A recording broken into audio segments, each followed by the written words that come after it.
All right, I think we're going to go ahead and get started. Thank you, everybody, for joining us. Hello, I'm Sean Conrad. I'm with the Sustainable Development Team here at NCT COG.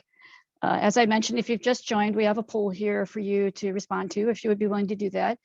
You can access it through the QR code or there's a link in the chat. We want to welcome you to our January 2022 meeting of the Coordinated Land Use and Transportation Planning Task Force. Thank you for joining us. So we developed this task force to provide a forum for North Texas local governments to discuss best practices related to coordinating land use and transportation plans, policies in progress. And we're really looking forward to today's discussion, hoping it's valuable for you as well. We are recording this meeting and the recording will be posted on our website along with the presentations and a meeting summary. If you have any questions or comments at any time, please feel free to enter those into the chat box. We'll have a few minutes for each presentation to take questions, and then we will have a panel discussion at the end of the presentations and also additional time for Q&A at that time. All right, let's take a look at the results of our introductory poll here.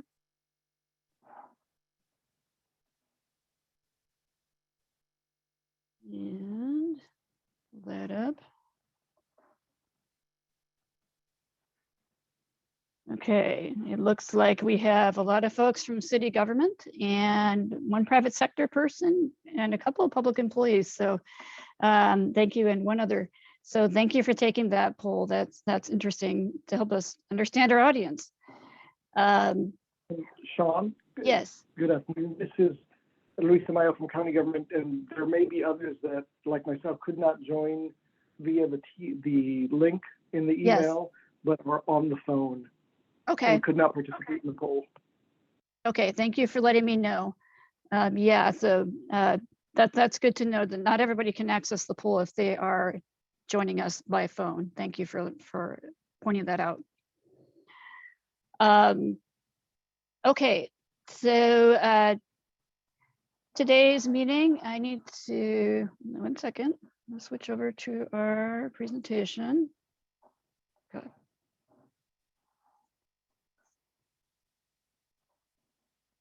So yeah, so today's meeting is the first of our 2022 task force meetings. We'll continue to meet quarterly in 2022, just like we did in 2021. And those meeting dates are posted here and also on our website, which is linked here if you want to check that out. So to start today, we have some local updates from DART and NCT COG.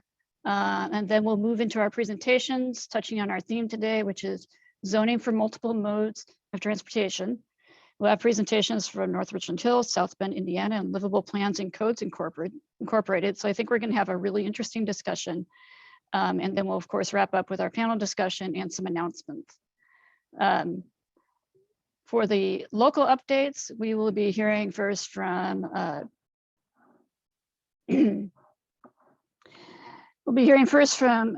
Jack Rosinski, Director of Economic Development at DART. And so, Jack, I will now pass it on to you.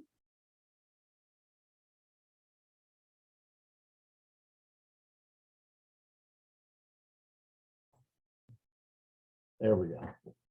Okay, are you able to pull up my presentation? There we go. Okay, I'm going to go through this real quickly, and I know the topic said City of Dallas. That ultimately is what we're getting to, but I'm sort of going to talk about the entirety of our process over the last few years of what we have done to develop, hopefully, a new process that really assists in partnering with our member cities and working with DART property in particular to develop TOD on it. So next slide. The first one I talk about, and this is really how it started. Back in 2016, we started working with the city of Carrollton with a piece of property that they had right next to the property that DART owned. The city was looking to get a transit-oriented development on that property. It's right next door to the new station that had just opened. And so asked us about partnering on an RFQ and an RFP. And what we decided, along with going ahead and doing that, but preliminarily, was to do an MOU between the two parties. Next slide. So what it was is, these are the properties we were looking at. DART had almost 10 acres. The city had 15 acres. And what we decided to do is cooperatively go out with an RFP or an RFQ and then an RFP and select a developer. Next slide. And as part of that, we realized going through that the intent was good. However, it was a lengthy process. And one of the issues is that both parties had to negotiate a separate development agreement with the developer, which sort of doubled the work for everybody. At the same time, DART needed the assistance and partnership with the city of Carrollton, as well as all of our member cities in these cases, because keep in mind, DART is a transit agency. We don't have economic development tools. We are required to get fair market value for property.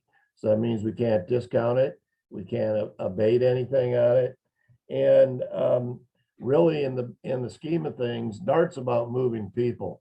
Development and TOD is something that we do to enhance what we do here on a daily basis of moving people. And so we really need to partner with the cities.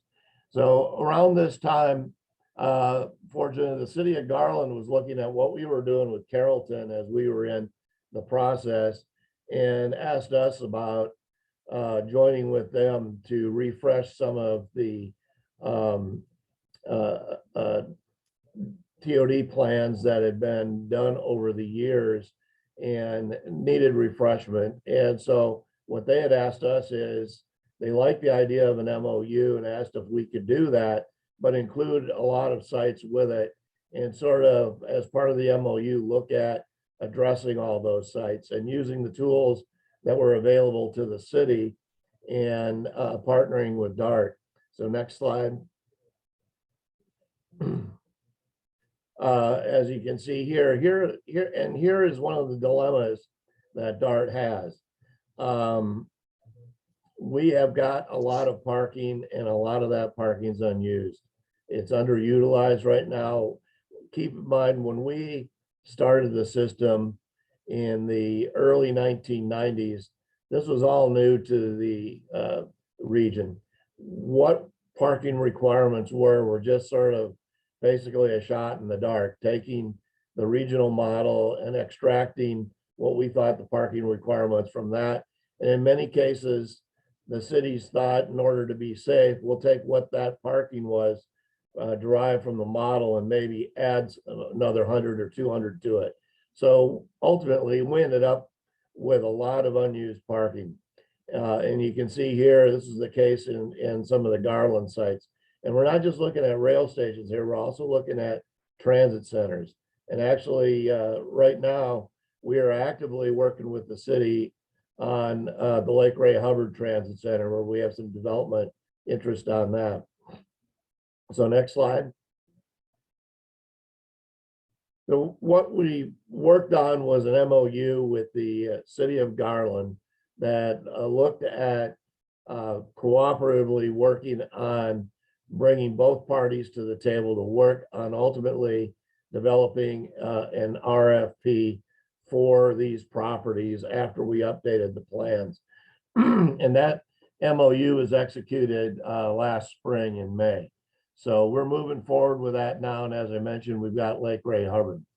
So given that, as this was going on, as we've done some MOUs and we found what worked on it and what we had difficulties with, one of our member cities said, you know, it might be good to work in partnership, develop an ILA that we could work together, but let the city take the lead in developing the RFP, going through the RFP process, DART would partner with us on it, but we would also set the terms, because one of the issues we saw as we went along was, again, as I mentioned earlier, the negotiations of a development agreement by two separate parties seemed to really cause problems.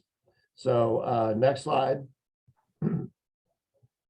So what we did was over the last spring, we started last year at this time in earnest, working with the city of Addison and Richardson, and they had developed plans for the Silver Line station in Addison and Arapahoe station on the Red Line in Richardson. And the idea is to develop an ILA which would incorporate the needs of DART and the TOD direction. So following the TOD guidelines that had just been published in 2020 and the TOD policy, which had been updated in 2020, and then reflect a TOD plan, which had been done in these cases by the cities, which would incorporate the DART property as well as the bus operations and what parking was needed, not necessarily required. So part of this ultimately will be, as these projects move forward, to revise the parking requirement, in most cases, move it downward. Also, what was very important to our board of directors, besides seeing a completed TOD plan with a vision, was also to develop lease requirements that define the economic rent and market rate statutory obligations that DART has, and with periodic escalations as the project matures. One of the keys to our board was always they wanted a piece of the upside. So it wasn't just a straight lease. It was going to be a lease with escalations that would incorporate the improvements as a project got larger and developed out. And again, when I say the rents and statutory obligations, DART is required to get fair market value by FTA when it's FTA property, but more importantly by state law, by local government code. So we have no choice about that. And that's again where the cities come in with their economic incentive tools that they have and that we don't have. Next slide. So as we went forward, we developed a process with each of these cities that they would initiate the RFP upon development of the ILA.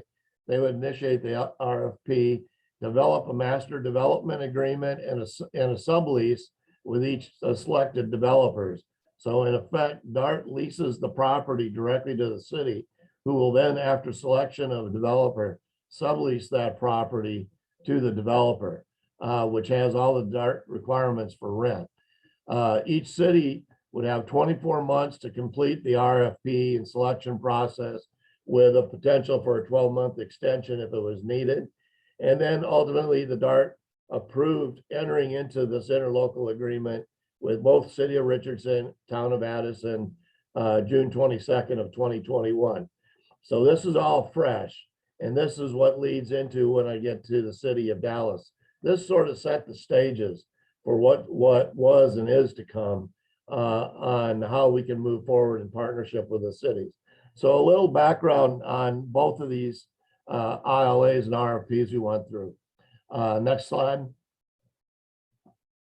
So this is the Addison station. This is the new platform that's under construction on the Silver Line. This is about 6 acres of property. DART owns all this property. It's an active transit center. As you see with most cases, underutilized parking, only using 44% of the 300. However, in this case, we're keeping an eye out on what will happen when the Silver Line opens. Next slide. This is the entirety of the project. And this is the case we really like to see, is where DART has our 6 acres of property, and then the city brought another 15 acres in. So this is a true partnership between the city, DART, and a future developer. Next slide. As I mentioned, the one of the requirements that our board is very interested in order to move forward with these, is there is an existing TOD plan so that they can share that concept with our board of directors, and the board of directors signs off on it. So this isn't a case of just turning over property to the city and letting them go out and do whatever they'd like. This is something that DART is staying fully involved in as it matures. It's really more about process. Next slide. And where we are today on this, while we were finishing up the ILA, the city went out and posted its RFP, City of Addison, or Town of Addison, my mistake. We've held interviews with developers, and actually last night they had the council had the interviews with the 2 shortlisted developers, and they'll be making a decision shortly on which to move forward with in developing an MOU with them to negotiate the master development agreement and lease. Next slide. At the same time we were doing that, we were working with the city of Richardson on Arapahoe. This is a little different case. This is all DART property. There isn't any city of Richardson property in here, but Richardson is working very diligently on the plan and the planning and zoning for this site. This is part of the innovation district that's been developed, and this is seen as a key to this district, and that's why it's important to the city of Richardson. So what we looked at, and again, 1,100 parking spaces, only using 31% of them. So a real opportunity for development. Also, as some of you may recall, this is a bus park and ride. And when the station opened, the bus activity dropped a bit. So actually the transit center has more bus bays than we really need. So everything is open on this, including the transit center. And so we worked with the city, who brought on consultants of their own to develop a plan, as well as some alternatives for bus circulation. Next slide.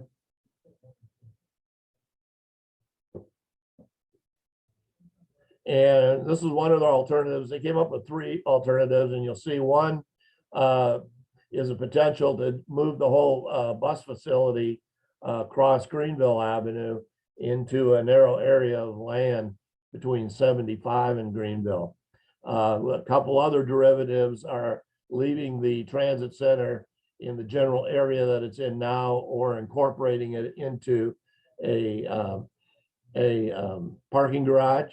And then lastly, another one is to develop it more into an on-street transit center, which would be down the boulevards of the streets, more looking like a series of improved bus shelters. So the idea is, and this is still being refined by city staff, but the idea is to go out with, if not all of these alternatives, maybe 1 or 2, and put them out as part of the RFP to developers. Next slide.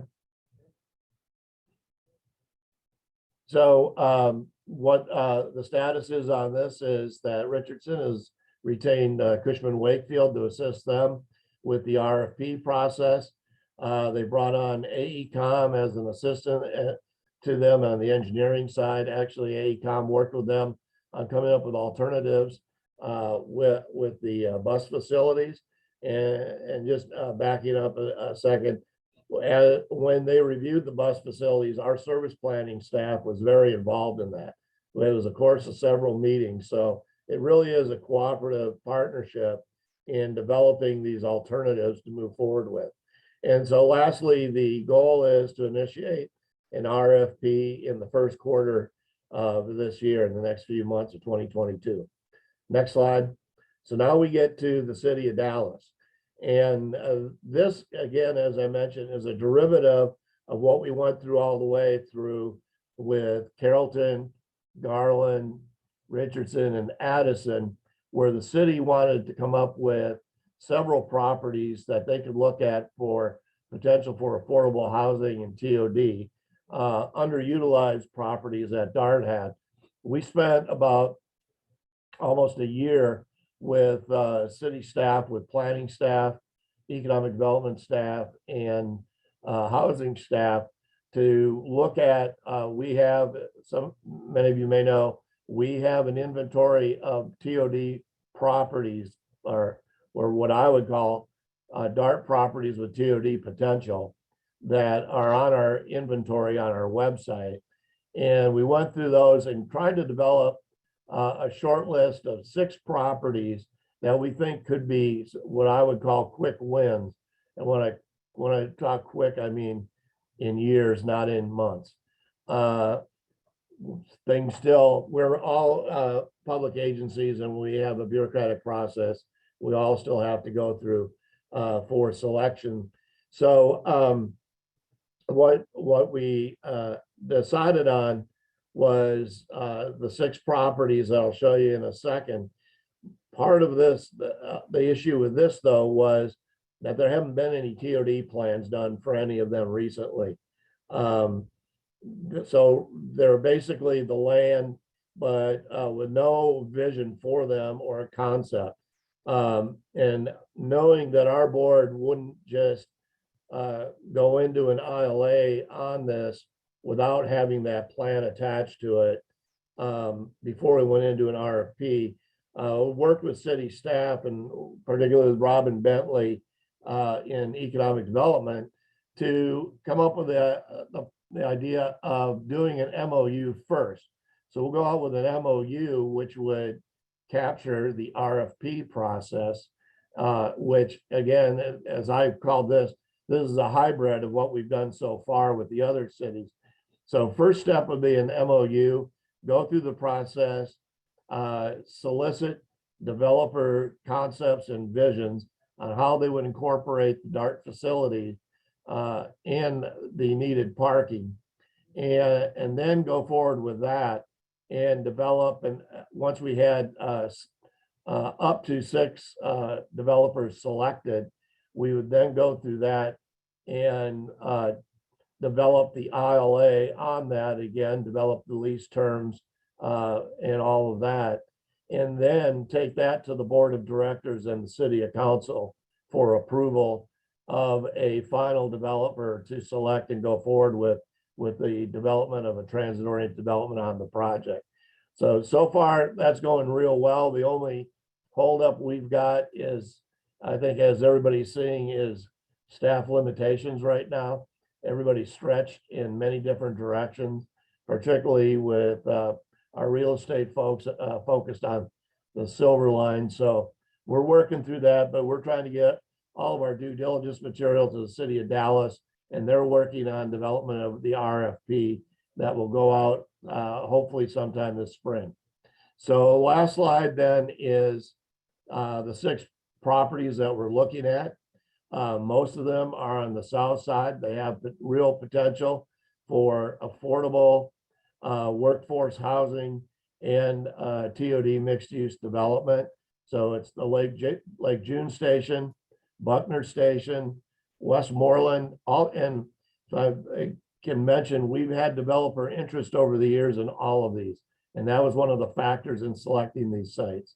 Hampton Station, 8th and Corinth, and then our one station in the north is the Royal Lane Station. So the idea is to move forward with those, probably not all at once, but in a course of a short time, put those out for RFPs, go through the selection process, go through the ILA, and get some TOD development on the ground.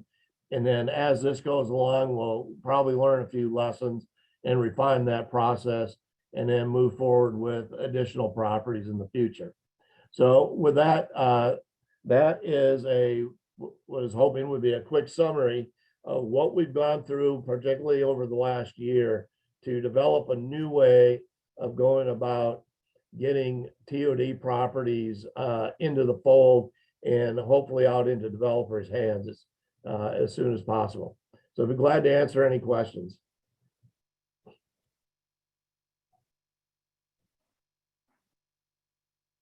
All right, thank you so much, Jack. Great. Really appreciate that. We're going to move on now. We'll have time for questions in a little while, but I'd like to move on to our next update, which will be from Stu Brzett with NCT COG, and he's going to talk about our TOD inventory. Yep, thanks, Sean. Yeah, so like Sean said, my name's Stu Brzett. I work with NCT COG on the Sustainable Development team. I'm going to talk about the TOD inventory that we just recently developed. A few high-level things, starting off with it now, is that we found 239 transit-oriented developments in our region. This includes all existing DART, Trinity Metro, and DCTA stations, except for the stations that are located in the central business districts of Dallas and Fort Worth. We excluded those for now, but we're going to come back to those later in a future phase. And another quick note is that we did this inventory at the property/building level and not the district level. So next slide, please. So I guess first off, like why do we do an inventory? Well, one reason is it could be a resource for the region. For example, you can share it with council members or new staff members, other stakeholder groups. Maybe you have like residents that want to learn more about this in your city. Maybe it's just for your own personal knowledge. You can also take this a step further and use it for professional planning and data analysis purposes. Perhaps you want to do a TOD zoning study, something like that. You can use it for that purpose. And then, so we at COG are also actually using this for that purpose. So we are going to use it for a TOD performance measure. And then, of course, with everything we do with TOD, we want to advance the conversation around local implementation of transit-oriented development. So next slide, please. So our methodology consisted of two main parts, and those are the identification of TODs and a design evaluation. Before I get into this, though, I want to make sure everybody knows that we do have a methodology document online at nctcog/TOD, or nctcog.org/TOD, and you can see it more in detail there. I'm just going to do 2 slides over, so it's not going to be super detailed. But so first, to identify TODs, we looked at location, timing, and form/density. What that means is that the development had to be within a half mile of the station, completed around the same time of the station or after, and it had to have an urban/pedestrian friendly form. And that usually means things like minimal setbacks or higher densities. And we also had this size threshold, general size threshold, where residential had to be at least 6 units and commercial spaces had to be around 10,000 square feet. And we did this because we wanted to control for context. It doesn't make a whole lot of sense for us to compare a stationary that's in a smaller town to something like Dallas. It's not really fair to compare it that way. So we controlled it for that. We weren't going to measure or research 10,000 square feet for a commercial building. We just kind of eyeballed it. So next slide, please. Okay, and it's like I said before, design evaluation. We use this following the identification process. And to be more specific, we looked at how each development adheres to TOD design based on a review of national literature. We then scored them, each TOD, based on the 7 factors that are in orange on your screen. So that's the building facade, streetscape, building entrances, building setback, parking, pedestrian connectivity, and building density. And then we scored each development on a scale of 1 to 3, where 3 was the best transit orientation and 1 was poor transit orientation. 2 was everything else in between. So to the right here, just to give you guys an idea of what we kind of did. This is a building that scored, I think, full points in our inventory. And you can see like the facade varies in color and depth and materials.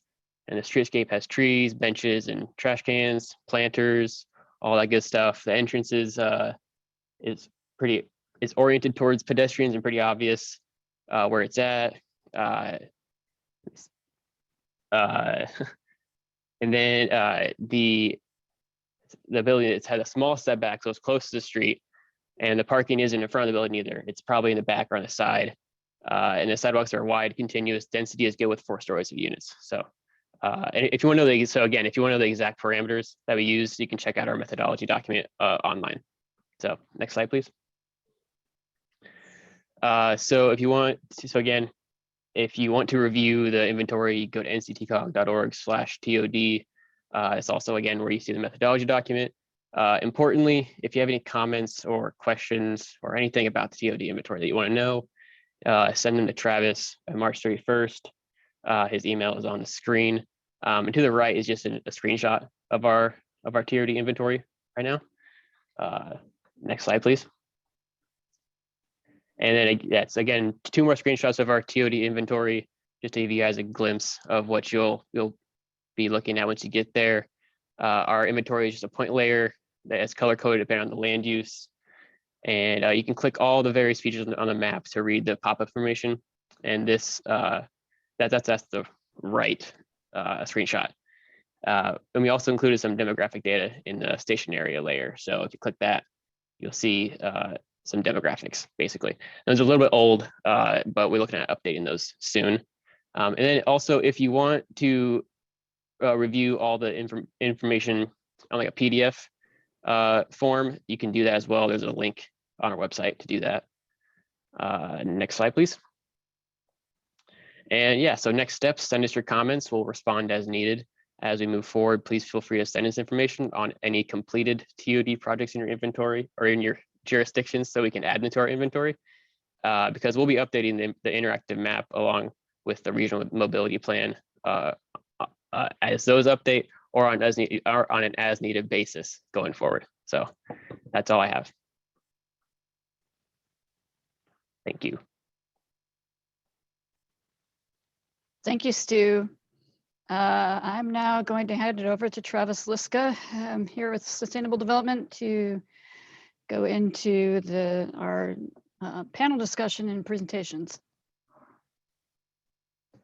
Thank you, Sean. Yes, as she said, I'm Travis Liska, Principal Planner here at the Council of Governments, and I'm going to be moderating our panel discussion and presentations on zoning for multiple modes of transportation, which is our focus topic. And we do a quarterly focus topic every quarter. So Sean, if you want to go to the next slide, we're going to kick off with a little poll. Because we're going to focus on the topic of form-based codes as one of our key concepts when it comes to zoning for transportation. So we've posted the link in the chat.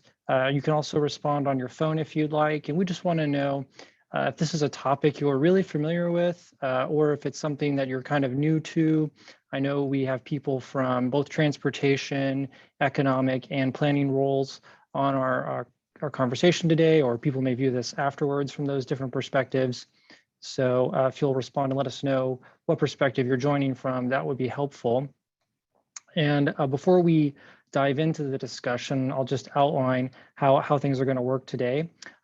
We will first have a presentation by speakers from different areas, telling us a little bit about their story, their experience and context, and then we'll conclude with a panel discussion. So if you hear something during the conversation that piques your interest, feel free to put a question in the chat and we can ask our panelists to discuss it. And after each presentation, if you have a very technical question about clarifying something, you're welcome to ask that as well. And so the conversation will start with myself giving an outline about the regional perspective on why zoning matters to transportation, why we're having this conversation today. And then we'll hear first from Clayton from North Richland Hills to discuss how his community is zoning for transit-oriented development, trail-oriented development, bikeability, and new urbanism. And then we're very pleased to have a couple of folks from outside our region, Michael and David, both from the city of South Bend, Indiana, to discuss their award-winning form-based code and the story and the insights on how they developed that and implemented it in their community citywide, I might add.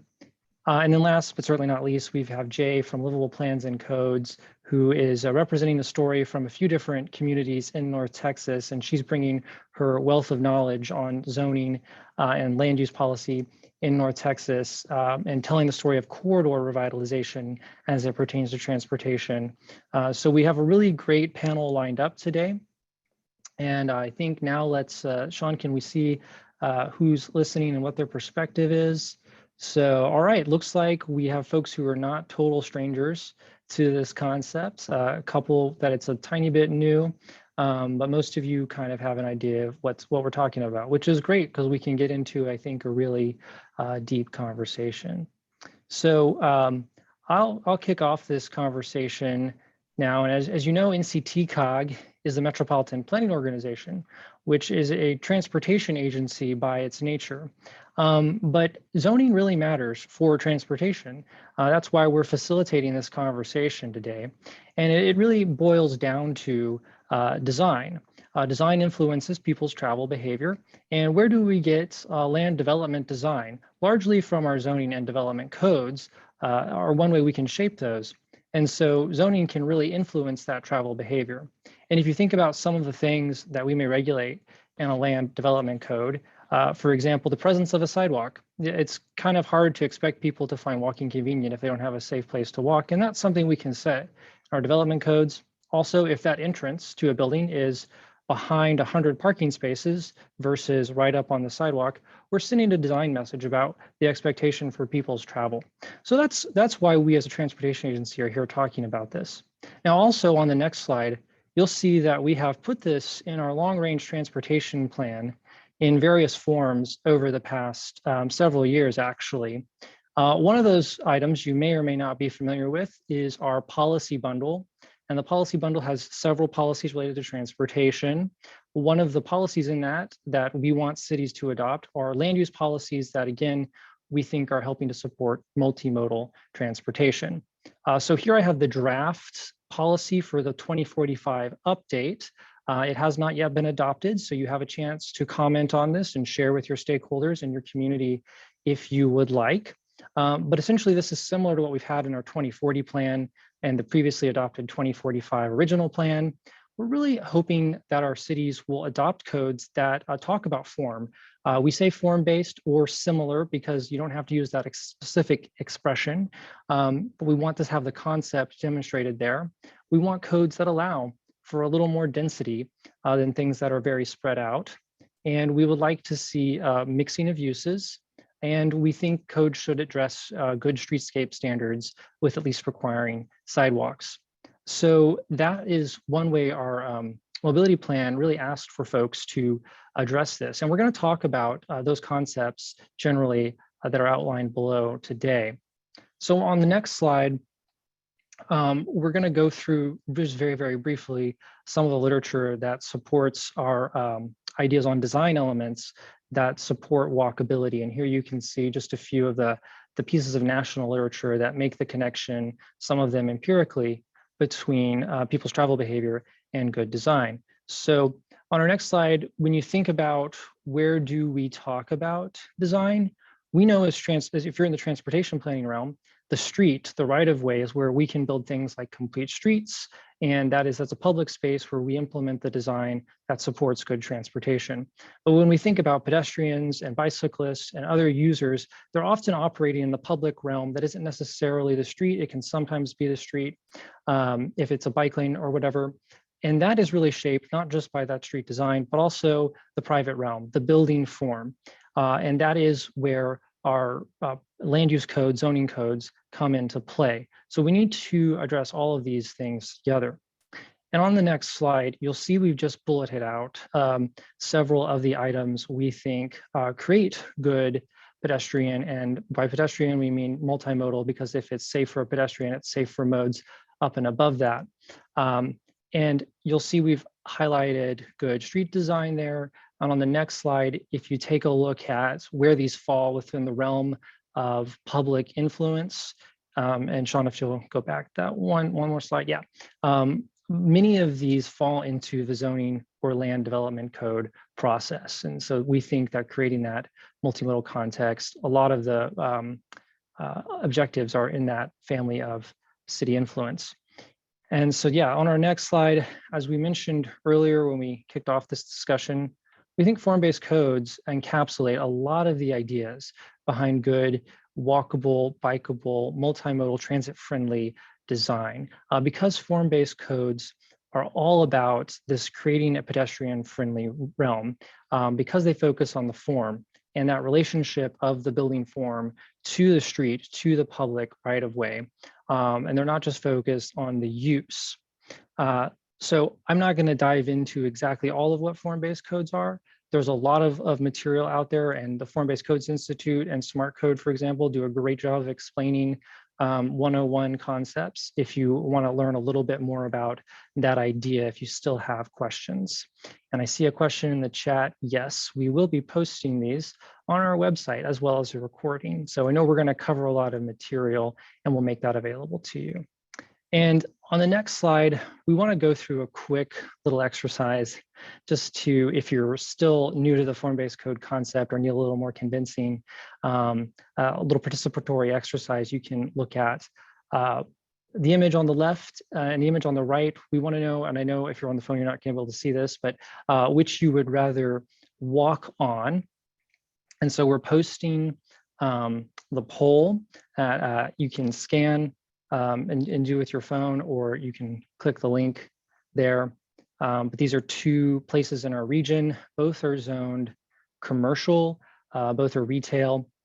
And I see Sean's got our results already. It looks like most of our people who are responding, all of our people who are responding actually, are interested in walking in the area on the right.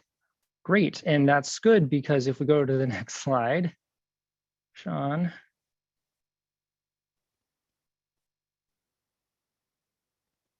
There we go.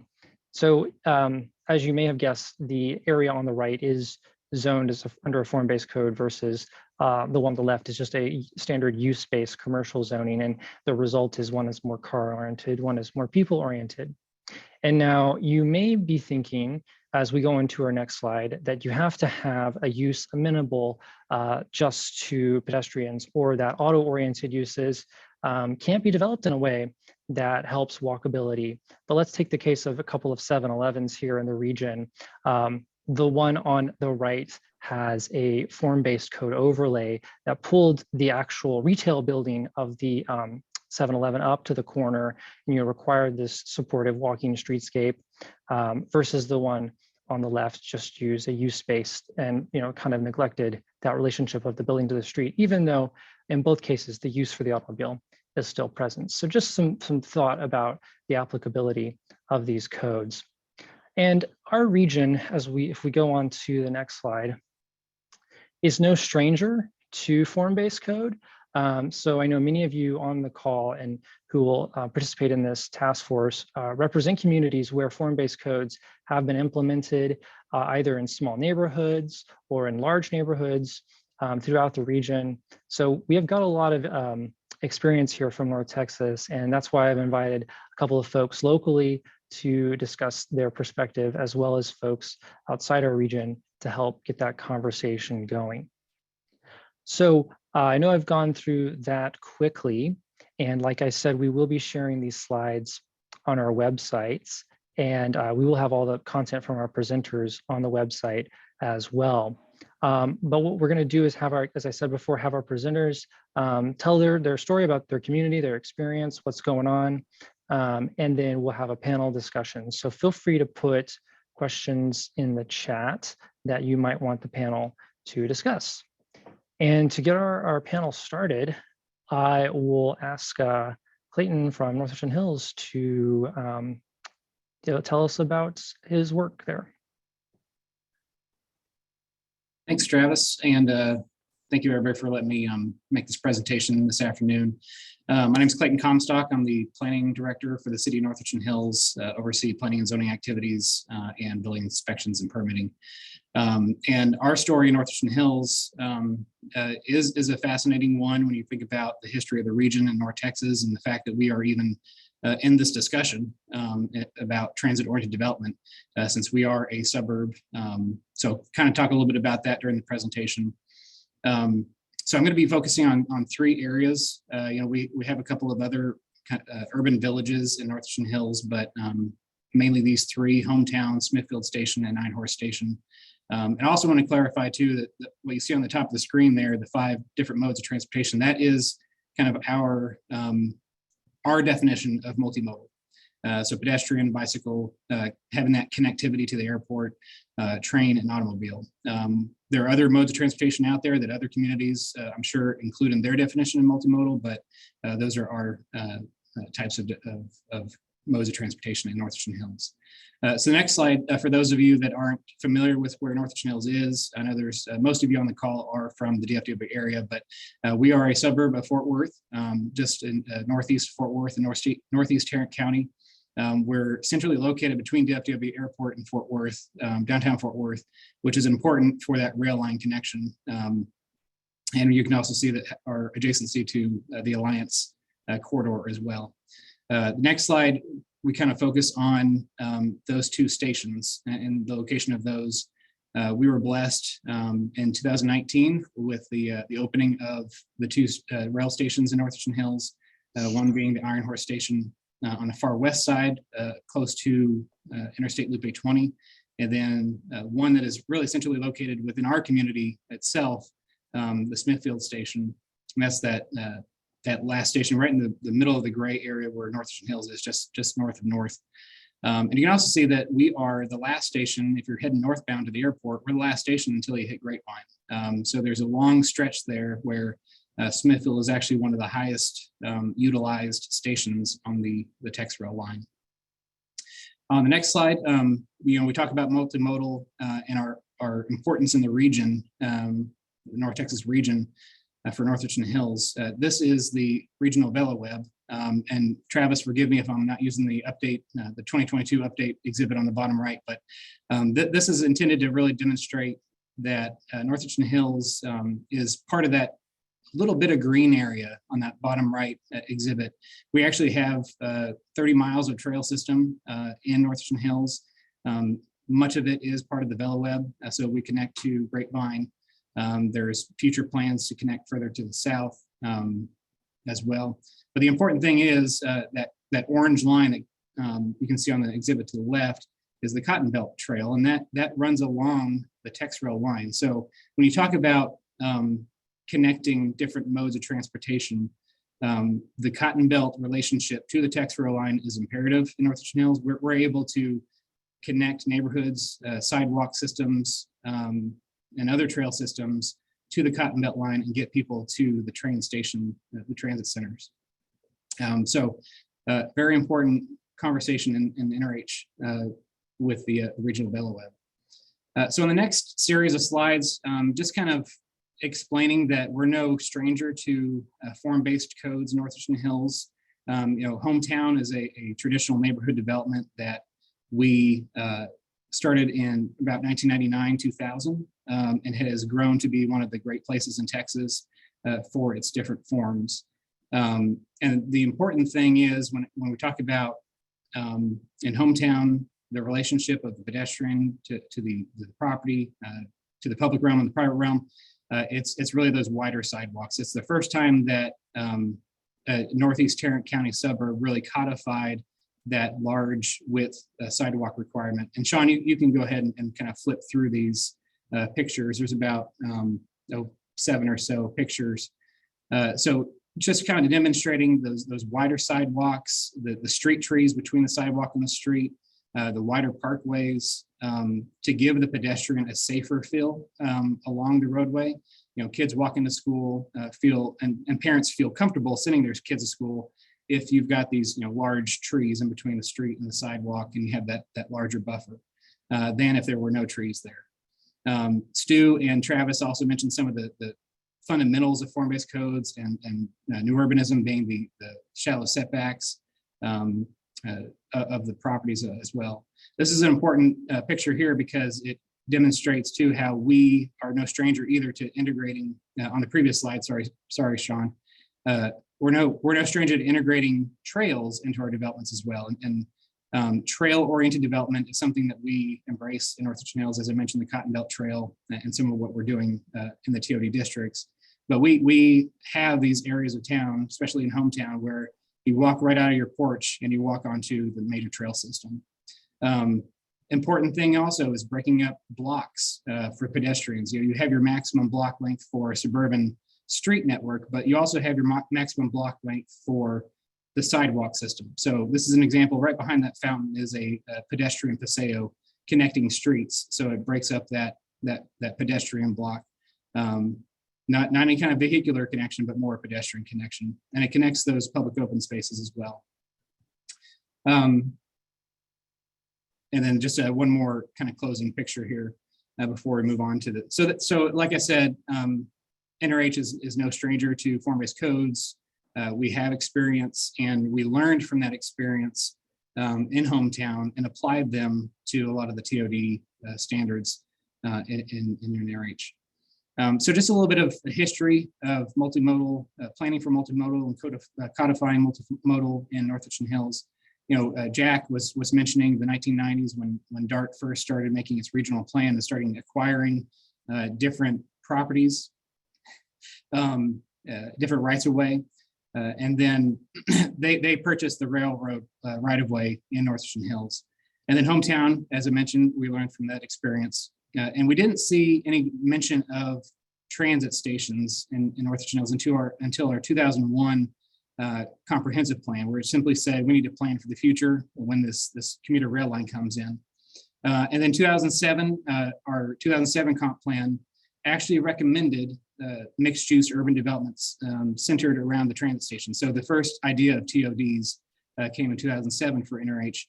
That was because our city leaders kind of observed between 2001 and 2007 some of those other transit stops, and they didn't want them to be commuter rail line or commuter stations where simply somebody drove to that parking lot, parked their car and used it. We wanted to have that activity around the station areas.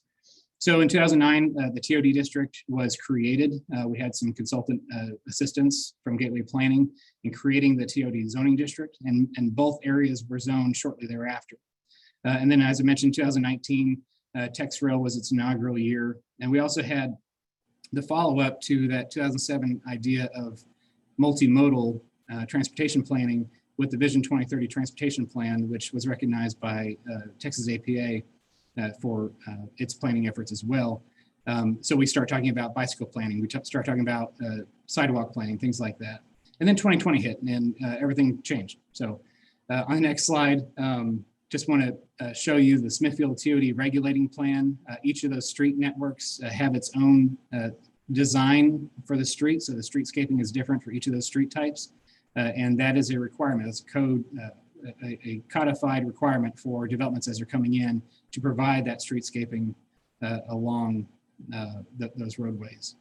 Next slide. I won't go over the Smithfield goals. I'm trying to catch this presentation up, but the exhibit on the right simply shows the areas of the Smithfield TOD that are still vacant or underdeveloped. So we still do have some growth opportunities in the Smithfield station area for new TOD. So that's why it's still important for us to be monitoring the successes that we're seeing in hometown and the other TOD projects, so we can learn those lessons and reapply them on these newer developments as they're coming in. And then Sean, if you can probably spend just 2 or 3 seconds on each of the following slides. A couple of examples of integrating these developments into the Cotton Belt Trail. So there's along the Cotton Belt, this neighborhood actually made a pedestrian connection to it. And the Smithfield station is just off the screen to the upper right. So you can see the sidewalk network here is completely different than it was before. Next couple of slides are simply pictures of that development, and again, implementing those wider sidewalks and street trees as part of it, shallower setbacks. And there's that connection to the Cotton Belt Trail. You can see the rail line in the background there. A couple of other examples of TOD implementation in NRH and wider sidewalks, street trees, street lights. One lesson learned on this particular project is it's a lot harder to retrofit a suburban street than it is to plan a new one, because you have all kinds of utilities in the parkway. So if you are developing new TOD streets, definitely put your utilities under the pavement, so you do not have to thread the needle with street lights and irrigation and street trees. And then the next, we can go on to the Iron Horse TOD examples. On the alleys, kind of just showed a picture there of the alley. That's important to remove those driveways off of the main neighborhood streets, so that, again, those streets are more walkable if you don't have driveway curb cuts along them. So putting your driveways and all your trash and parked cars in the back is going to really help the front facade and the walkability of the front of the neighborhood and activate that side of the street.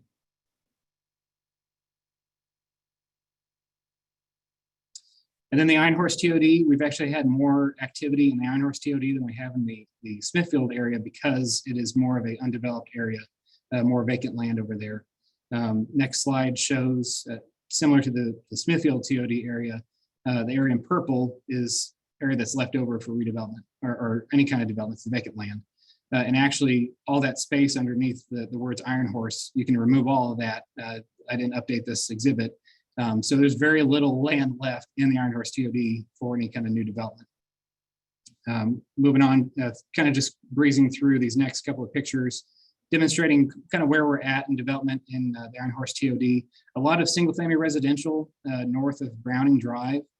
So it's on the periphery of the TOD area. It's not in the core zone of the TOD. So we did encourage a higher density single family with townhomes, shallow lots, narrow lots and such. And of course, the importance of the alleys to activate the front of the streets. When you get to the picture of the horse, Sean, just keep on going.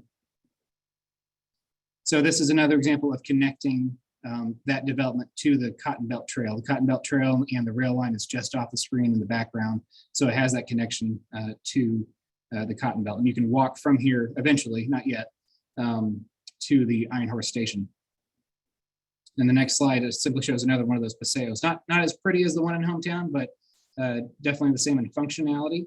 And that kind of goes to the whole issue with affordability in some of these TOD projects, especially in today's market. You can skip over that. That's kind of just showing an aerial photograph of the existing conditions. But then on this one, this is one of the last major projects in the Iron Horse TOD. They are currently in the planning or engineering phase. And again, on the upper part of your screen, you can see the 16-foot trail easement. We do not have the ability within the DART right-of-way because of grade challenges to put that Cotton Belt Trail in the DART right-of-way, which is normal along the Cotton Belt Trail. So we've actually negotiated with them to provide a 16-foot trail easement, bring that on private property. And you can see that yellow line along the top will eventually connect to the transit station just to the left. That's the Iron Horse Station parking lot just to the left of the screen. And then each of those wings of those buildings connect directly to the Cotton Belt Trail. So providing that direct connection from the doorstep to the trail so you can get to the rail is part of the whole idea of trail-oriented development. So a couple of final thoughts. Really, when it comes down to it, prioritize the pedestrian. When you're planning these projects, really think about the pedestrian first and the experience that pedestrian is going to have and how easy it's going to be for a pedestrian to get to their destination. We are making all of our developments more porous, as porous as possible with those connections, cutting holes in between lots to make sure that you can get the pedestrian to their destination.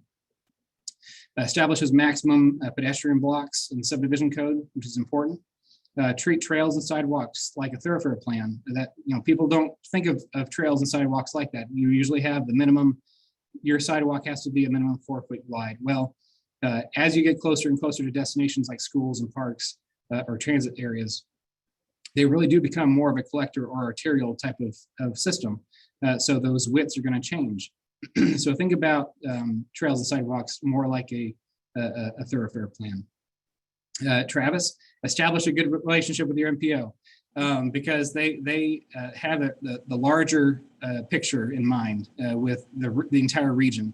I couldn't tell you how important it is, that relationship with North Central Texas Council of Governments and some of those conversations we have about trail connections and the Bella Web and getting that extended as much as possible. And then lastly, just flexibility in implementing the vision. Like I mentioned, little things like the street lights and street trees in a formerly suburban style street. When you're retrofitting like that, you're going to run into problems. So really think about what is the purpose and intent. What goal are you trying to achieve, and be flexible and we'll kind of work around those problems. What's next for North Richland Hills? Our Vision 2030 transportation plan has a number of implementation recommendations. You can see those on your screen that we're going to go through and start kind of checking those boxes. We also have a couple of streets through our 2020 street bond election that we are actually right sizing. We're giving road diets to and creating some complete streets. We're also exploring bike sharing programs for the train station areas and looking at our trail system and how we can expand, enhance, and amenitize that trail system. We already are doing that right now through a grant through North Central Texas Council of Governments. We're currently going through one of those expansion projects right now. And then also an important one is the Smithfield Main Street reconstruction and some of the private development that's currently working its way through the pipeline in the Smithfield TOD. So that's what's next. And you guys are welcome to call me, email me with any questions that you have. I ran a little bit over on time. I think we all are. So yeah, the next slide has my contact information and be happy to answer any questions later in the conversation. Thank you, Clayton. Those are some excellent final thoughts for sure. And exciting to see that the 10 years of zoning for that TOD finally coming to fruition there around those stations. So definitely have some questions for you in our panel discussion later. So I think we're ready now to introduce our folks from outside of our North Texas region. Michael, David, I'll turn it over to you guys to tell us what's up in South Bend. Hi, Travis, and thank you very much for having us here today. And thank you, Sean, and the North Texas Council of Governments. We appreciate the opportunity to speak with everyone here today. In spite of what Travis said, my name is Tim Corcoran. I'm the Director of Planning for the City of South Bend. And I have with me Michael DeVita, Principal Planner for the city as well, who has been highly involved with the comprehensive code update that we've been working on over the past 3 to 4 years now. So next, please, Sean. Yeah, so I wanted to just briefly catch everybody up a little bit about what the context and some of the challenges here we have in South Bend, because I feel like it's pretty important in terms of not just the types of regulations that you might start to think about in your form-based code, but also the process in which you will want to potentially use to update that code. Next. So South Bend was kind of like the Silicon Prairie of its day, and this is 1890. All those companies there were sort of the leaders in manufacturing in the country, and were the things that helped spur a lot of development and growth of our city. Our city was designed pre-car, so we have a pretty good connected grid network of streets, and so we're lucky for that. Next. That helped spur a pretty healthy downtown that grew pretty rapidly. This is South Bend in 1928. Next. And part of that is that we grew a lot, from just below 20,000 in 1880 up to nearly 130,000 by 1960. Next. But one of the things that a lot of the Midwest experienced at the time, this is pictures of Studebaker here. Studebaker closed in the mid 60s, and part of that larger deindustrialization that was occurring across the country. One of our largest employers. Next. Suburbanization, is happening at the same time in the 60s, and so we're really getting that double whammy of deindustrialization coupled with suburbanization at the same time. And how does our community deal with that? Next. So this was, again, downtown 1928, and then next. And today in 2020, a lot of urban revitalization programs where buildings were torn down, parking lots were added, thinking that that was going to create a revitalization of the downtown, but in fact, it just destroyed it in many ways. Next. Coupled with that, in some of our older neighborhoods, you can see on the left in 1972, these blocks had 72 houses, and in 2019 only had 14 left. So there was massive disinvestment happening. And all of that culminated in next, the population decline through till 2010. Next. So the things that the challenges that we were facing when it came to how our zoning ordinance might address to change these things is we had 50,000 people population loss within what was the 1960s city boundary. Urban decline and suburbanization were some of the things that were contributing to that. Much of the city was in, and still today is in effectively a residential market failure where the cost of new construction does not match with appraisals in the area. These had disproportionate effects on minorities, huge fiscal impacts and property tax implications for the city budget, and hugely underutilized infrastructure, the pipes in the streets that are all in the ground now that aren't being as heavily utilized as they were in, say, the 40s, 50s, and 60s. All of that meant that our zoning ordinance at the time did not address any of these issues and how to reverse any of these particular trends. Next. So one of the things that we did is we started to define our values in terms of what was going to be the underwriting or underpinning values for our zoning ordinance update as a way to address those challenges that you saw before. Next. So promote, and all the pictures here are things that have happened in South Bend in the last decade or so. So promote urbanism. We want that strong quality, high quality urbanism that some of the speakers have talked about already.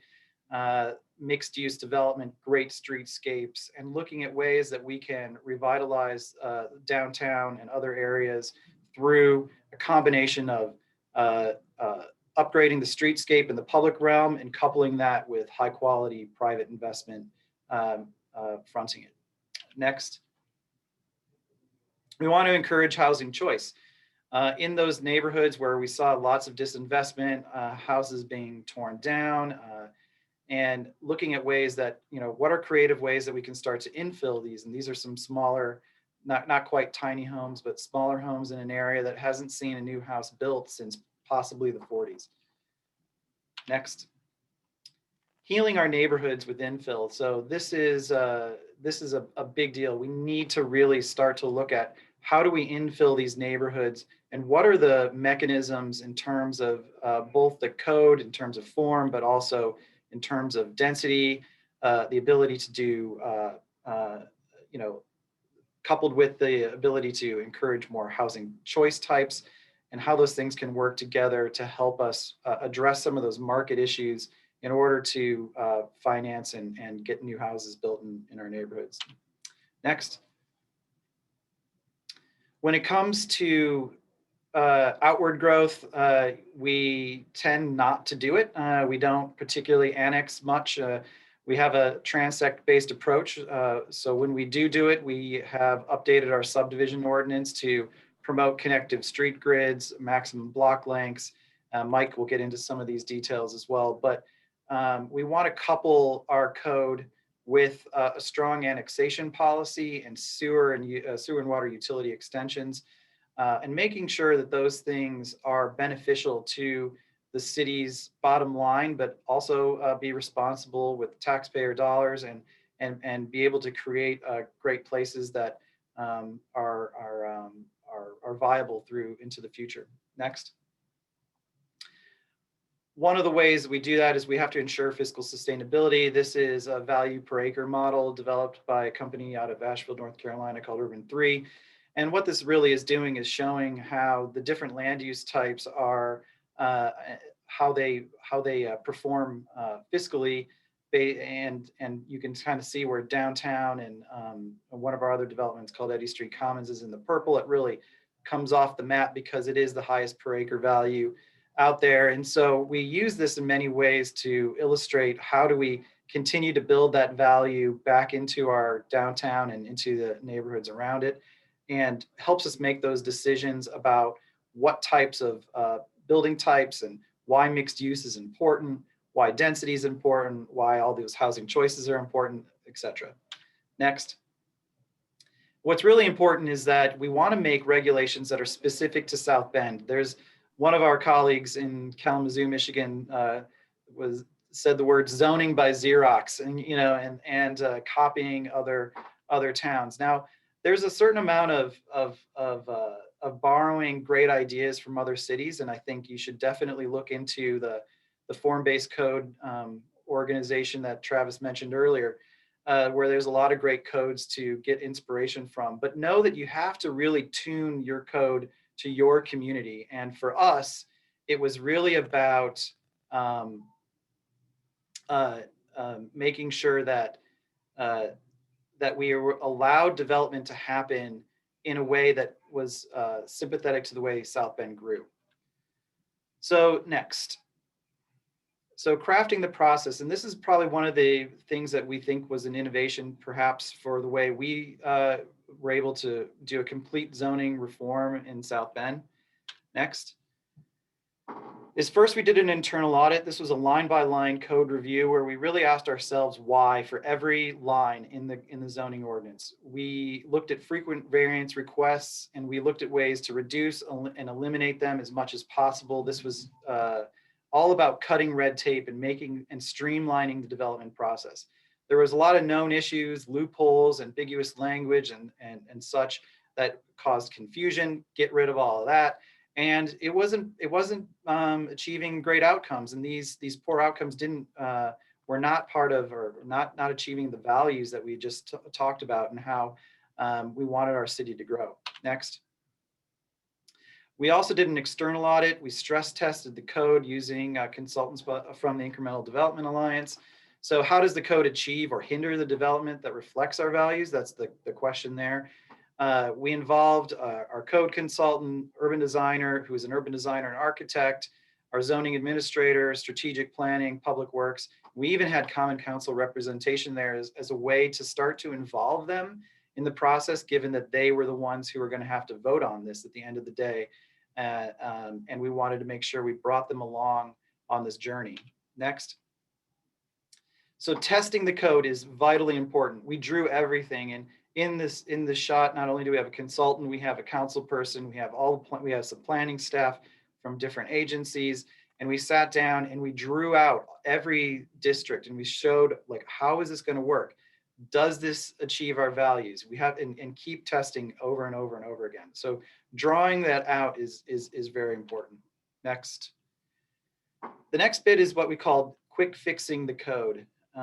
And this is next. What we did was we did up to 8 quick fixes. And what we did here was we took small chunks. We made incremental changes to our bad, terrible ordinance and made really technical changes. And we did it over time. It took about 2.5 years to go through getting all of these 8 quick fixes done.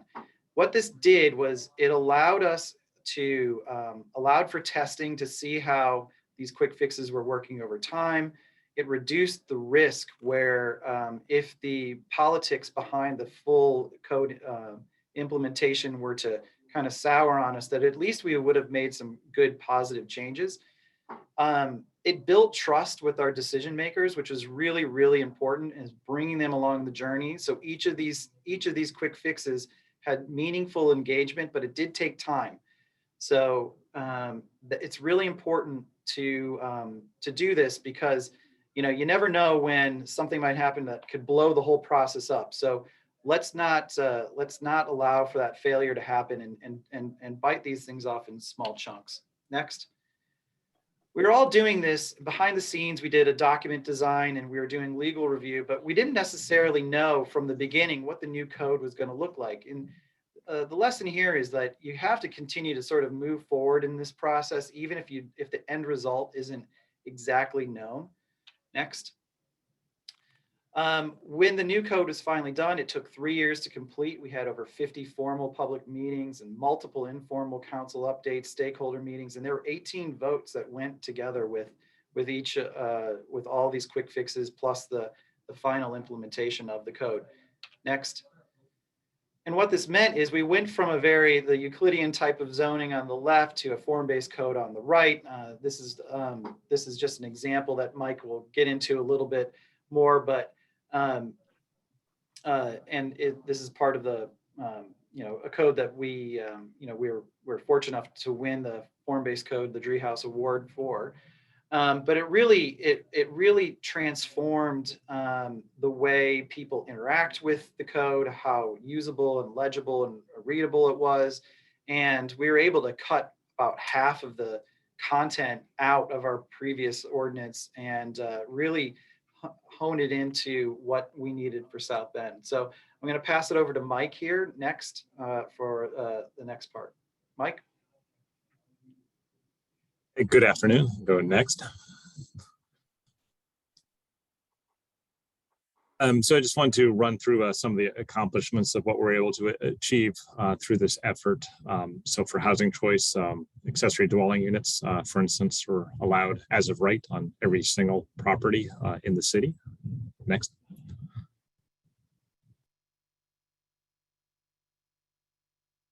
Added, it's part of that housing choice, a new zoning district into the code that really tackled the lower end of the missing middle units. So what it did was permitted, again, by right, housing structures of up to 4 units. Plus you can add an ADU as well.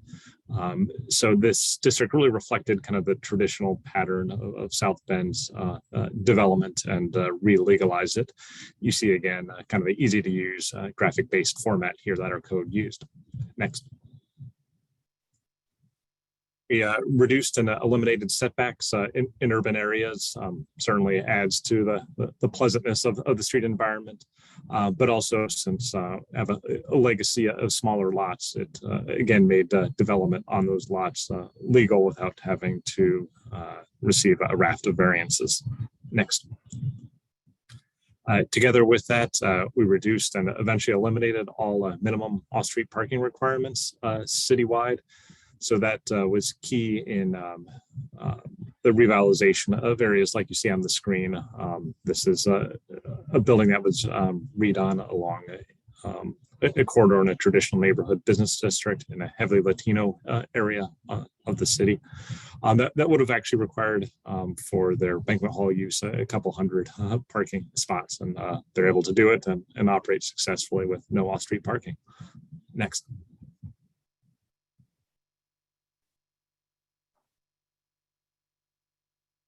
As Tim alluded to earlier, we revised the subdivision regulations, again, to get the kind of urban form we wanted. So allowed residential alleys to be built again, put in, again, maximum block lengths, street lengths, limited the use of cul-de-sacs.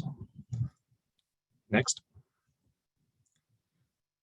So to look over again, able to do all the things on the screen here. And most of it was actually through that quick fix process. So by the time we got to the adoption of the full new code, most of those big moves, which can be controversial in many cities, were already done. Next. So you can't credit just the zoning ordinance, but I think some of the philosophy behind it has began to help the city to kind of turn the corner. So with the 2020 census results that just came out, the city saw its fastest population growth anytime since the 1950s. For the first time since then, those kind of legacy neighborhoods, so ones that were already in the city in 1960, for the first time, collectively, those saw growth. So some of these neighborhoods had seen declining populations with each census since 1960, and nearly all those saw population growth in the 2020 census. Next. And finally, to recap some of our lessons learned here, to make your zoning ordinance reflective of the city's context. So certainly in terms of your built environment on your lot size and what your buildings look like, but also the political and economic situation in your place. then to focus on your desired outcomes, not on jargon. So our ordinance was a lean form-based code that was based off the Transect. We tried to never say any of those terms with the public or with decision makers. Really focus on the outcomes of making infill development easy, for instance, making vibrant places, allowing affordable housing choices, promoting equity. Then, of course, practice those incremental code reform first to accomplish some of those key steps and to keep the kind of engagement going. Certainly make the zoning ordinance simple and easy to use, then assemble a strong code writing team, having kind of the right people in the right roles. Planners who can see the big picture, our zoning administration staff who knows the in and outs of the day-to-day administration of the code, urban designer who can help work through those particular regulations. Next. So thank you, and I think we'll have a few questions later. All right, thank you, Tim and Michael. A lot of good material in there. I know, Tim, you said there was not a copy and paste, but I think you guys have covered a lot of issues that really resonate here in the Dallas-Fort Worth area when it comes to how we tackle some of the issues that you guys are facing. So definitely looking forward to having you all on this discussion. And I think now we can have Jay tell us about what she knows from this, her experience in this region. So Jay.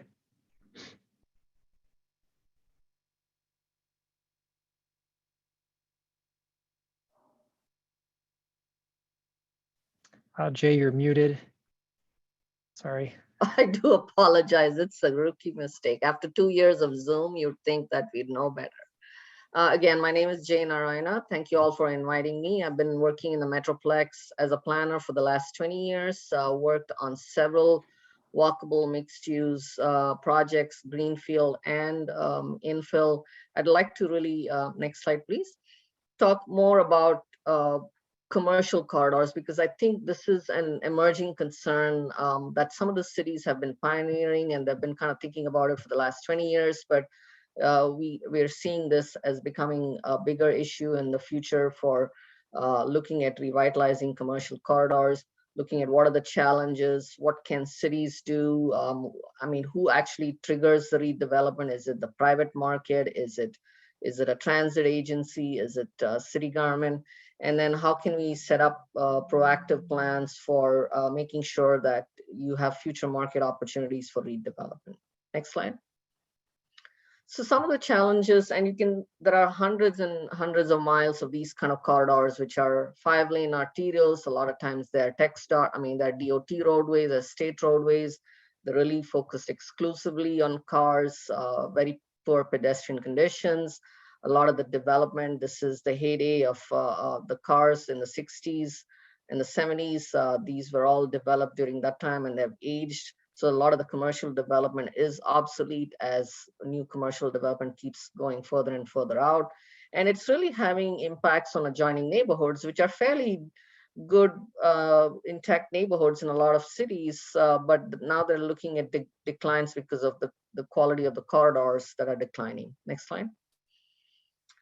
So again, the typical characteristics, there are a lot of commercial zone properties. They're really underutilized because you see a lot of empty storefronts, a lot of parking lots that are vacant.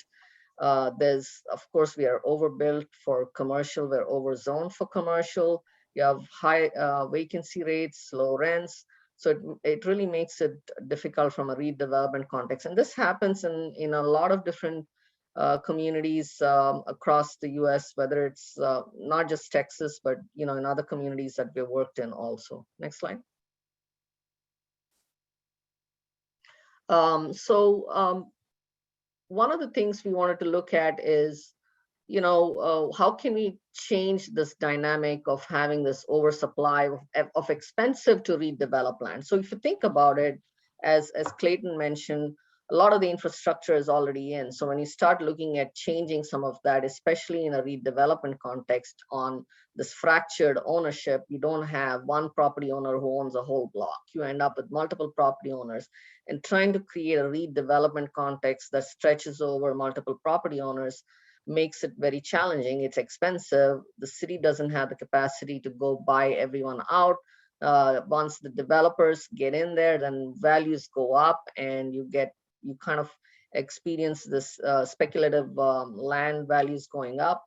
And a lot of times these properties have been paid for. There is no debt on these developments and these old shopping centers. So whatever rent the property owner gets, they're happy with it. They don't really want to make any improvements, because then that implies that has implications on their tax rates. And so that kind of becomes a negative vicious cycle that you start seeing the decline, and there's no incentive for these property owners to actually start changing that dynamic. And when you think about multifamily, which there is a lot of demand for, but a lot of these corridors don't allow multifamily because they're all commercial. And it's typically an uphill battle, because every multifamily development that I've seen going through a public process has been pretty ugly. Next. And so some of the approaches that I've seen in the last 20 years, and actually the city of Fort Worth has been really pioneering on this. And back in 2002, the city saw this as an issue and identified a bunch of commercial corridors. And you can kind of see it's every street coming out of downtown was an aging commercial corridor that they kind of said, we want to have a strategy to redevelop this. So when we first started working for the city in 2009, when I was at Gateway Planning, we developed a form-based code for Kambui Corridor, which is on the southwest quadrant of the city. It was a 6-mile long corridor, and we knew, there were certain challenges there. You're finally seeing some changes happening after 10 years after the code has been adopted. There's another project that I worked on in the city of Louisville, which is between Dallas and Fort Worth, north of the city. The next north of Dallas and Fort Worth, sorry. And then East Lancaster is a recent project we're working on in the city of Fort Worth. Again, this is a bus rapid transit line that the city is interested in looking at transit-oriented development related to a new type of mode, new transit mode.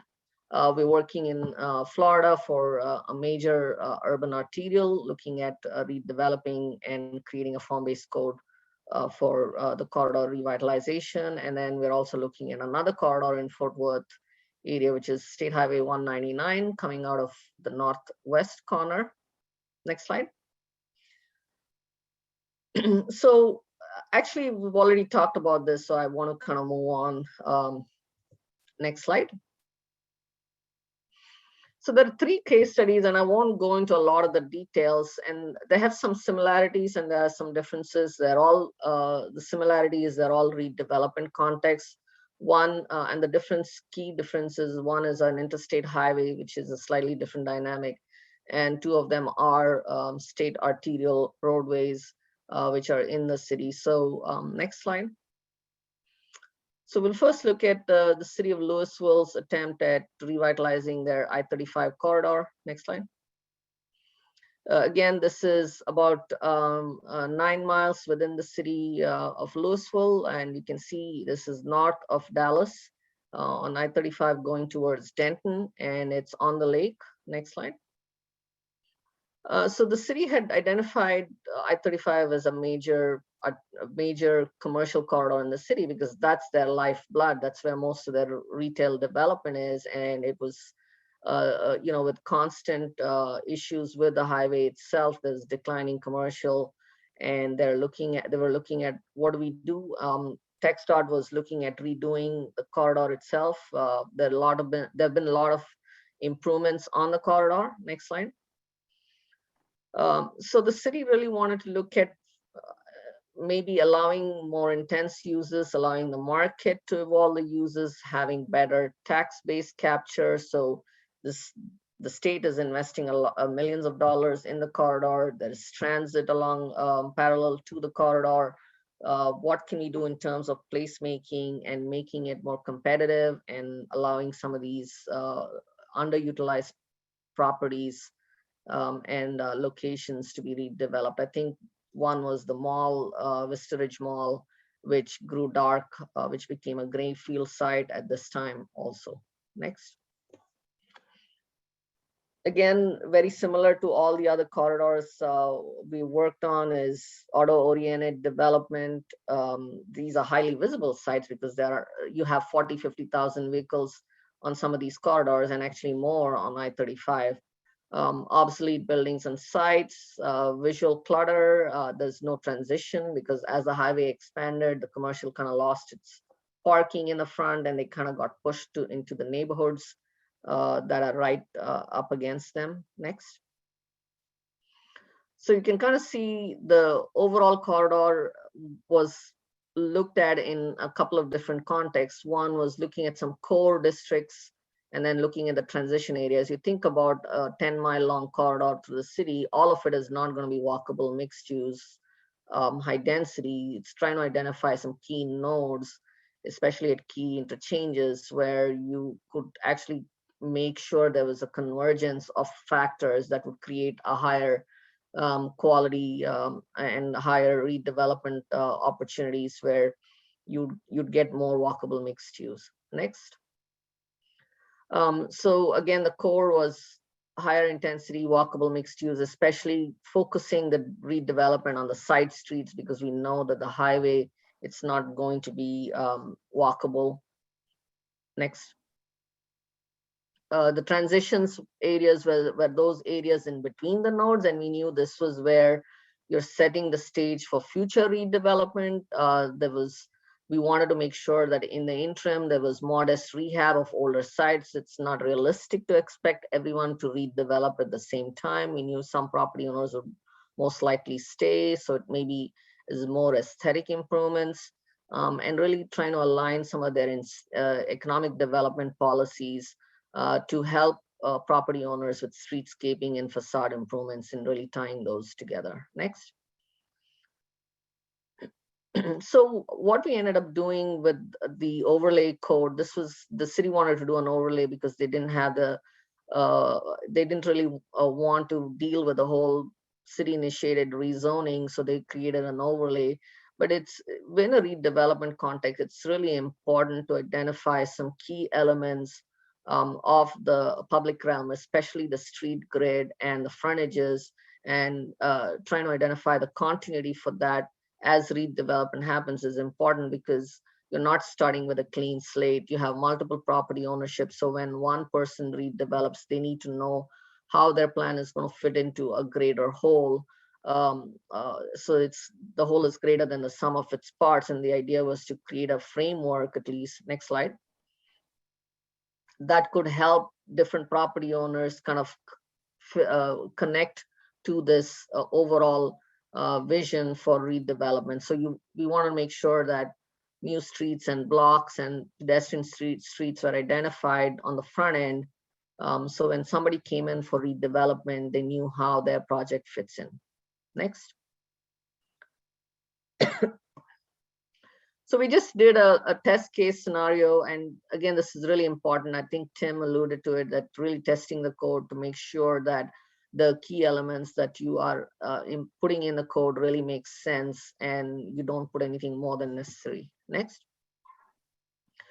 We looked at the potential redevelopment. We kind of looked at a couple of scenarios where if you kept the strip center and you kind of redeveloped the parking lot because there was a lot of oversupply of parking, you know, the main arterials may not be the first phase of where you have development frontage. Maybe it's creating these internal streets. You break those super blocks up a little bit. Next slide. So we kind of identified the different elements that we were regulating with the overlay code. Next slide. Keep going. I just want to go to the takeaways, I think. And the key takeaways here is the illustrative and framework plans really created that adjacency predictability, right? So especially in a redevelopment context, this is very critical, because if the city doesn't have an overall vision and a framework plan, it's very difficult to make projects actually fit. Administrative flexibility and approval authority is critical. You don't want, if you're doing the planning on the front end, a lot of this intensive planning on the front end, you want to make sure that it's staff approval after the original zoning has been approved. And you need flexibility, especially in a redevelopment context. You don't know where the utility lines are, where easements may be, so you need some flexibility within an overall walkable context to make sure you're getting the right end result. And be willing to tweak as you move forward, because there's no such thing as a perfect code. We've all worked on codes that we have revised as we have kind of found issues with it. Next, and actually I may just skip over this. I just go to the final. This is a similar corridor. It's a much narrower section, which is about 2 miles through the city. This is a small city, doesn't have the capacity that the city of Fort Worth has. It's on the northwest side of Fort Worth. It's still within the loop. Next slide. So this is a much smaller section. We were not looking at doing a form-based code, but we know that ultimately 199 is going to be revitalized in terms of the roadway itself. TxDOT is reconstructing it with medians and curbs and gutters, and the city is trying to position for more redevelopment. Next slide. Again, same issue with the corridor. It's just commercially zoned, no residential permitted. Next. You can see all the development is in the 60s, same issues. And the more challenging issue here is there's a lot of grade challenges for these properties. They're shallow, and it's a lot of the fronts of them are just big parking lots. The lot of these businesses are going to lose their parking when the highway is reconstructed. Next. Keep going, and we kind of did a master plan for some of these sites. We looked at the overall city connectivity and looked at the north-south streets as where you'd have more pedestrian activity, with the highway kind of being more aesthetic treatments, and maybe at some key intersections we want to kind of make sure we look at redevelopment. Next. We looked at the typical site, small parcel redevelopment concept to look at, where could you have cross-access easement, where should the parking be located, and buildings. So, make sure you have feasible redevelopment options. Next. So one of the things we did was on the zoning recommendations, we wanted to kind of change the corridor to allow mixed use. And we took a light touch approach to recommending changes to the zoning. Next slide. So one would be to just allow multifamily and missing middle residential by right, but we would add some design standards to that. We'd wholesale reduce parking for all commercial uses. We'd reduce setbacks, and we'd require auto service and auto-oriented users to go through an SUP, like a special use permit process, and add design standards. But it's really kind of keeping everything else in the current zoning intact, but just adding making these changes so it's more of a light touch approach. It's almost like a pink zone approach, since the city is really looking at some quick fixes. Next slide. Cross-access easements are another important thing. We want to make sure that's implemented. Maybe regulating the off-street parking location on some of the sites, especially at key intersections. And then help property owners through incentives to help consolidate driveways and provide funding for these cross-access easements where we want redevelopment to happen. Next.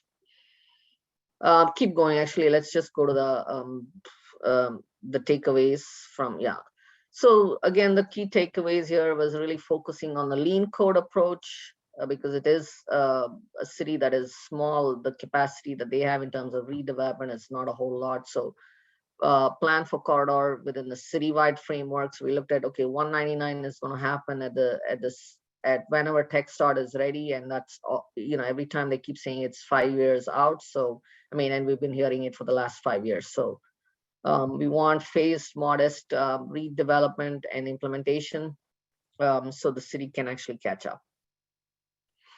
Next, and actually, I'll just skip the last case study. It's going to be in the presentation.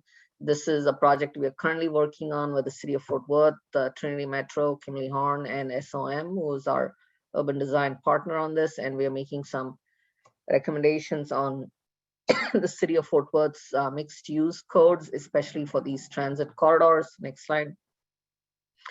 Again, the city of Fort Worth has done a lot of pioneering work on corridor redevelopment. They were one of the first cities in the Metroplex that created the Urban Village program for mixed use. And East Lancaster corridor has been long neglected as a corridor for redevelopment, especially it's in an area, it's south of Trinity River. So there are a lot of opportunities. There's the trails, the Trinity trails. You have Texas Wesleyan to the south. You have a lot of key destinations, but really right now, East Lancaster is not a great roadway to walk in. Next slide. You look at the zoning, there's a lot of commercial zoning along the corridor. There's some mixed use that the city kind of tried to push early on. There's a lot of industrial because there's an old rail corridor too. Next slide. Next. As you can see, our initial plans are to look at different station areas along this whole corridor. And since it is a bus corridor as initially conceived, we have quite a few of these stations, and some of them we want to kind of classify these stations based on the scale, especially on some major intersections. They're much bigger stations, and then at the smaller stations, maybe there's less opportunity for redevelopment. So we kind of looked at 4 of these stations and came up with some recommendations on zoning. Next. The first one, and I'll only go through one, is Beach Street, which is one of the first stations in the central section of Lancaster. Next. Beach is a north-south roadway, and Lancaster is a roadway going southeast here.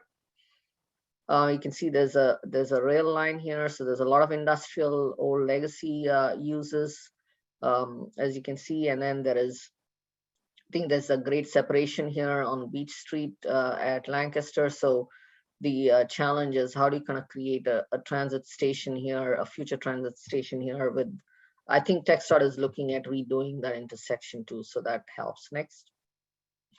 And we looked at some modest redevelopment opportunities here at Beach.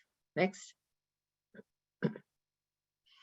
Again, you can see a 3D image of what the redevelopment could be like. Next slide.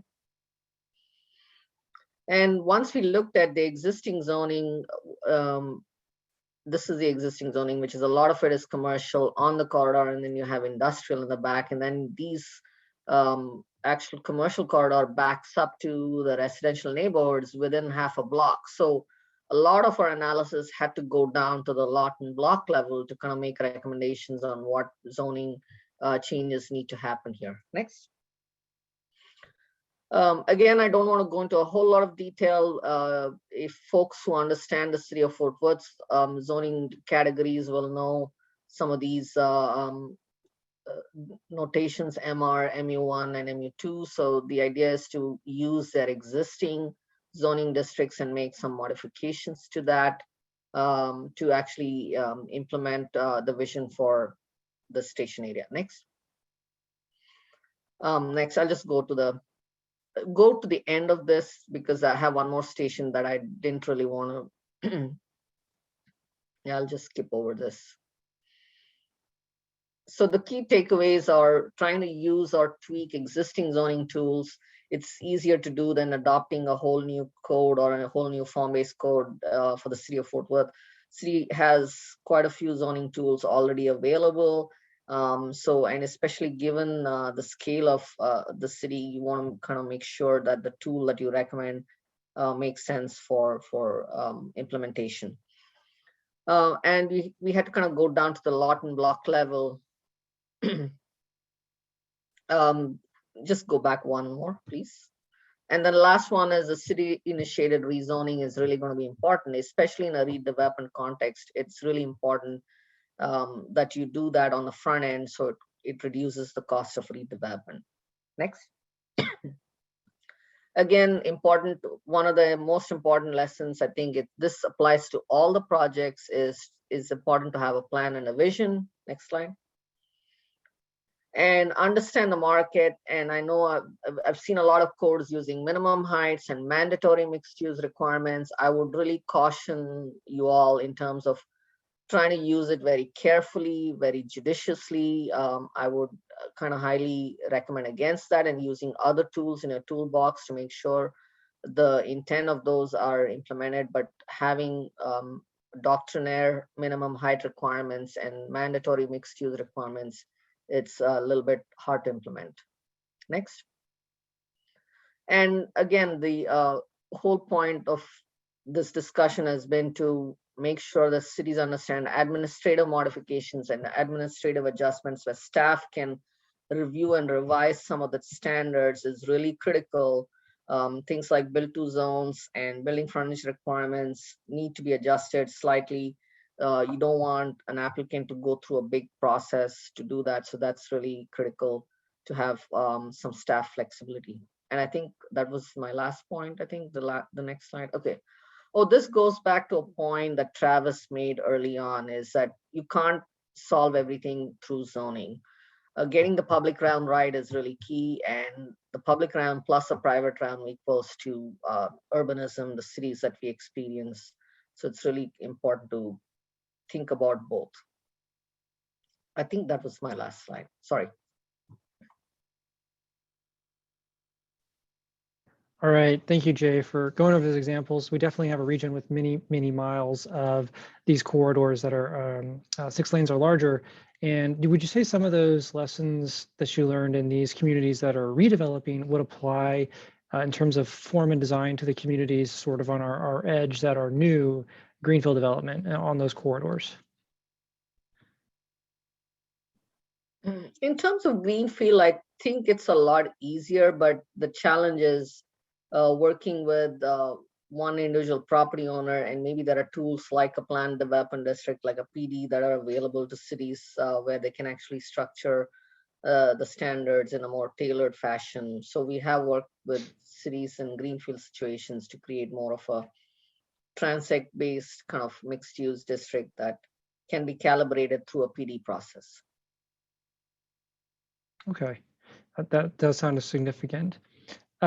Now, I do want to invite the rest of our panel back to kind of wrap up our discussion here today and see if there are any items you all want to bring up to share with each other. One of the common themes, I think, is this notion of planning for a future where we're transitioning from maybe we don't have growth in the case of South Bend, or in the case of North Richland Hills, you're anticipating the arrival of transit and your market may not be there. Or you may, in the cases, as Jay mentioned, have an old corridor for the density or the form you want. What do you guys need to be thinking about? What would you recommend others plan for as we go and transition from maybe these drivable, low development situations to more multimodal situations? How do we zone for that flexibility?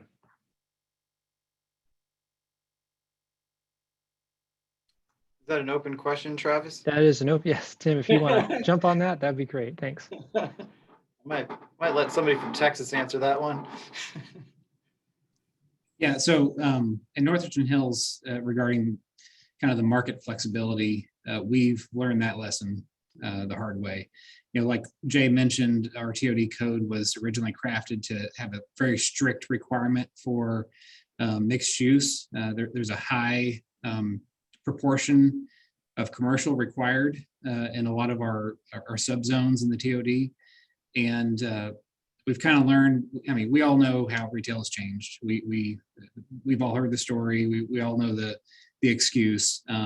So the expectations of retail and commercial and office in our TODs has dramatically decreased from the public's perception too. They see it, and they don't have that expectation for these to be very heavy on retail. So we've kind of built in through some of our, Jay was mentioning the PD flexibility. Just about every development that's gone into Northern Hills has had to have some sort of variance to the TOD already. So they were already asking for a what's called a special development plan, or basically a plan development. And so we've been kind of chipping away at that commercial requirement for the first floor, and we've kind of informally introduced a series of first floor flex standards. So first floor area that can be built to commercial standards, has high ceilings, at grade entries, the flexibility internally to knock down walls and make the spaces larger, things like that. So we have that that we've approved, but they can go ahead and they can occupy it with residential uses. And if the market ever dictates it, if the commercial demand are there, then they can convert that relatively easily. So we've done that a couple of times, and I think from a market perspective, that's kind of our lesson learned, is just be flexible, and especially if you're crafting a new code, don't go in there with a hard line on mixed use requirements, especially if it's a large amount. We've always had about somewhere between 5,000 to 12,000 square feet of commercial with every project that's come in. So it's much on projects that would have required 50,000 square feet or 60,000 square feet. So we've lowered that. But going back to the whole point of this discussion, multimodal, Travis, you had mentioned, influence of a design on transportation choices and transportation decisions. You really do have to have that mixed use there, so that we're not giving up on commercial in the TOD at all. We don't want these to be just multifamily developments. So the mixed use does have to be there in order to provide that transportation choice between uses.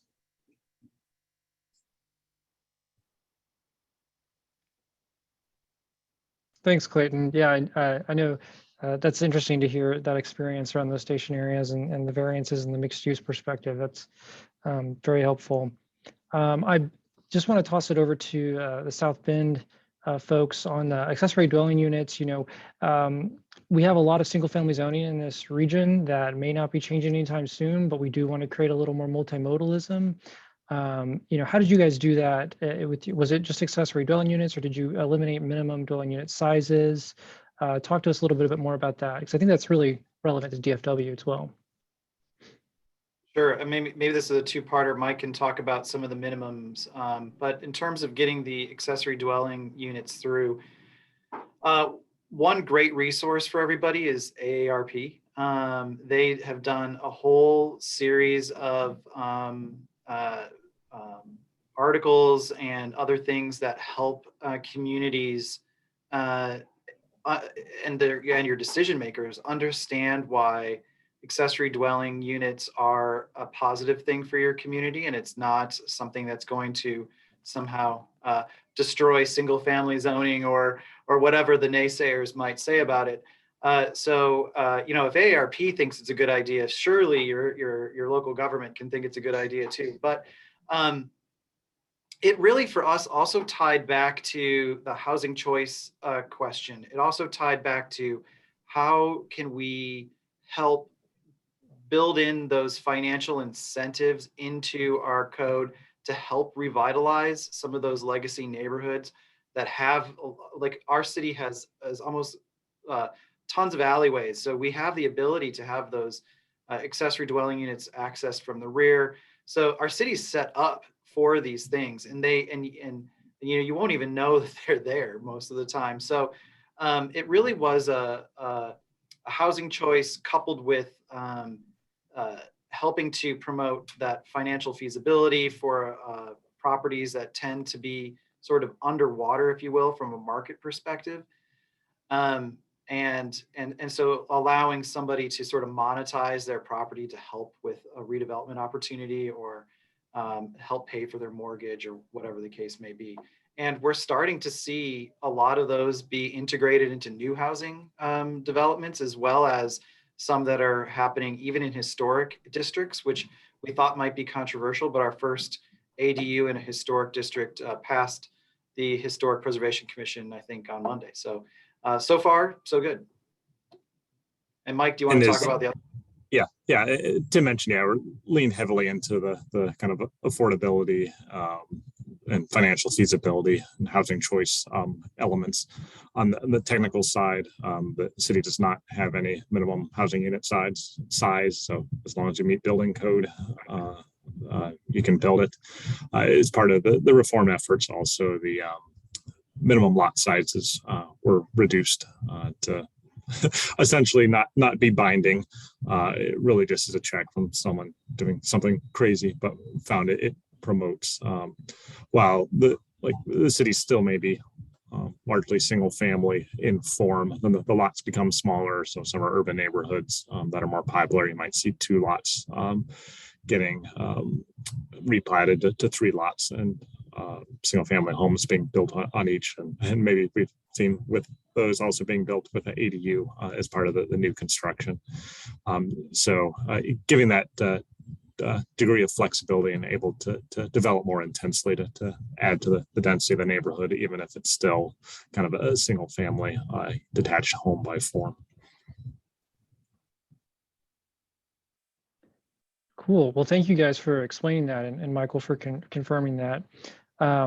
We are running out of time, so I want to say thank you again to everyone, you all on the panel, for taking time to present and share your information and great examples. We're going to have your slides posted, so if folks out there need to clarify or have questions, I think they'll reach out to you through the information you've put in those. So again, thank you very much for joining this conversation. And now I'm going to turn it over to Sean, because we have a few announcements we need to do real quick before we close out. Thanks, Travis. Thank you, guys. Yeah. Again, everybody. So just really quick, we've got a couple of announcements for you. We have coming up a webinar, Connected Street Network and Subdivision Design webinar. We're going to be looking at the benefits of street networks, connected street networks for bicycling and walking safely, particularly for school trips for school-aged children walking and biking to school. So we'll be looking at some strategies on how these can be implemented, some local examples, and so the benefits of having connected street networks. So to register for that, please feel free to visit our website at nctcog.org/safe routes to school. And then I'm going to hand it over to Travis for our next announcement. Yeah, as I mentioned earlier in our presentation, we are adopting new policy bundles as part of the mobility plan update. So this is just an update to let you know that our 2045 mobility plan is getting an update. We've got a website there, nctcog.org/transplan MTP mobility plan update for you to visit. Public comments and comments from our stakeholders, all of you at cities, will be available during this time. So check that out. Thanks. All right, just some follow-up items. Be sure to log your AICP CM credits if you are participating in that. We also have a post-event survey. We'd really appreciate it if you could complete this. It's real quick and easy. We will drop that link into the chat box for you. And of course, we will have the meeting recording and slides on our website for you to access. So thank you everybody for joining us. We really appreciate you taking the time.